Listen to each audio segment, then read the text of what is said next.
তেওঁ কংগ্ৰেছত থকাৰ দিনত ৰজা হৈ আছিলে তাৰ অৰ্থ এইটোৱে তেওঁ যে কৈছিলে যে কংগ্ৰেছৰ দিনত মহিলাই বক্ৰপথৰে চাকৰি লৈছিলে তাৰ নায়কজন তেতিয়ালে তেওঁই জেলত যোৱাৰ ভয়ত গৈ বিজেপিত গুচি গ'ল। বাইদেউ মুখ্যমন্ত্ৰী ডাঙৰীয়াই কোৱা শুনিছো তেখেতে কৈছে যে মই কংগ্ৰেছত থকা দিনত ৰজা হৈ আছিলো কাৰো ভৰি ধৰা নাছিলো এই সন্দৰ্ভত আপুনি কি ক'ব? চাওক তেওঁ কংগ্ৰেছত থকাৰ দিনত ৰজা হৈ আছিলে তাৰ অৰ্থ এইটোৱে তেওঁ যে কৈছিলে যে কংগ্ৰেছৰ দিনত মহিলাই বক্ৰপথৰে চাকৰি লৈছিলে তাৰ নায়কজন তেতিয়ালে তেওঁই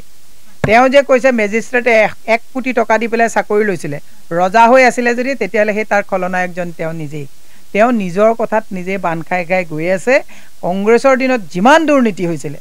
এই সহজ সৰল তৰুণ গগৈ ডাঙৰীয়াৰ উদাৰতাক দুৰ্বলতা হিচাপে লৈ যিমানবোৰ 2 নম্বৰী কাম কৰিছিলে তেওঁলোকে কৰিছিলে আৰু সেই 2 নম্বৰী কাম কৰাৰ কাৰণে এছএছ আলুৱালিয়ে ৰেড কাৰ্পেটৰ তলত ফাইল আছে বুলি কৈ ভয় দেখুৱালে জেলত যোৱাৰ ভয়ত গৈ বিজেপিত গুচি গ'ল আৰু এতিয়া বিজেপিটো সেই একেটা কামে কৰিছে বিজেপিও ধ্বংস কৰিছে বিজেপিটো বদনামী কৰিলে এতিয়া